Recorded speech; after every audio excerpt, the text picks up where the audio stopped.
누차 경고한 대로 경제는 폭망하고 있고 문 정권의 경제 실정은 이제 회복 불능으로 가고 있습니다.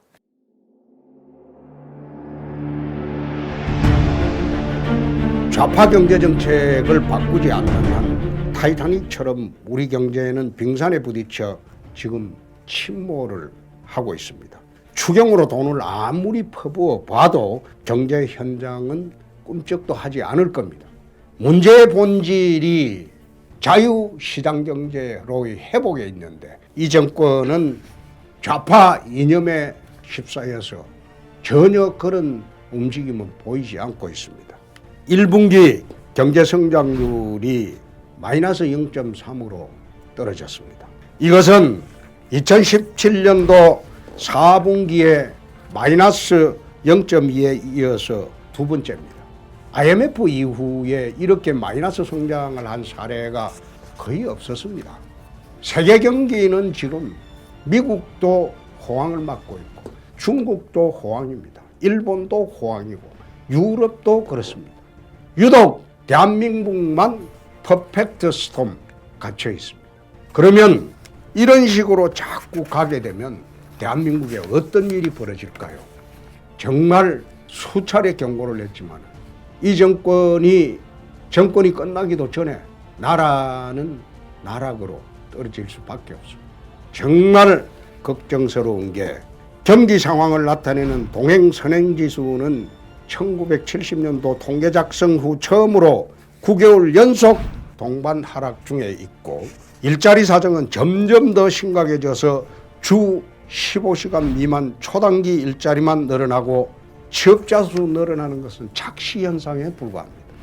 2018년도 우리나라 대중소기업의 해외 직접 투자액은 통계 작성이 시작된 1980년도 이후에 최고치를 기록을 하면서 탈한국을 부르짖고 있습니다. 생활물가, 공급용품이 인상을 하고 이러한 사태에 대한 유가 상승 등 민생은 최악의 상황에 와 있습니다.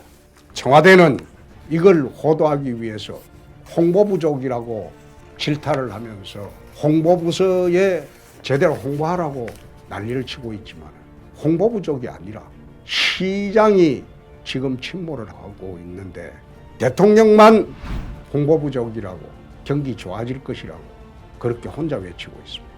이렇게 된 것은 홍보부족이 아니라 좌파 경제 노선 때문이죠.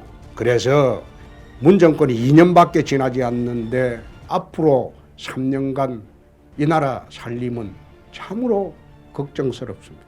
경제에는 현금복지, 좌파 포퓰리즘의 악령이 우리 사회를 감싸고 있고 중앙정부의 재정상태가 악화되고 공기업까지도 지금 재정상태가 악화가 되고 있습니다. 여기에서 내년 총선을 앞두고 퍼주기 현금복지 정책이 또 난무하고 있습니다. 베네수엘라가 어떻게 망했습니까? 그리스가 어떻게 망했습니까? 최근 일본 모 언론에서 동아시아의 그리스로 가고 있는 나라를 대한민국이라고 꼭 집어서 발표를 한 일이 있습니다. 그 기사를 보면서 정말 우려를 금치 못했습니다. 작년 1월 초에 제가 당대표를 하면서 민생 파탄 대책 특위를 가동을 했고 또 연말 가기 전에 나라를 거덜낼 것이다. 그 경고를 한 바가 있습니다. 그 경고를 할 때는 지방선거 앞두고 모든 언론이나 국민 상당수가 악담을 한다. 제가 말한 위장평화정책은 막말이고 경제 폭망한다는 예측은 악담이라고 했습니다. 근데 그게 지금 둘 다 모두 현실화되었습니다. 어떻게 대처해야 될 거야? 더 이상 이 사람들에게 나라를 맡겨서 제대로 이끌어갈 수가 있겠습니까? 참으로 걱정스러운 하루를 보내면서 국민 여러분들에게 답답한 마음을 오늘 다시 전하고자 합니다. 국민 여러분, 힘드시더라도 참고 견뎌 나갈 수밖에 없습니다.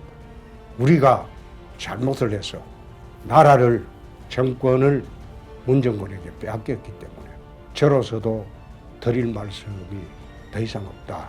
오늘 이런 말씀을 드리겠습니다. 죄송합니다.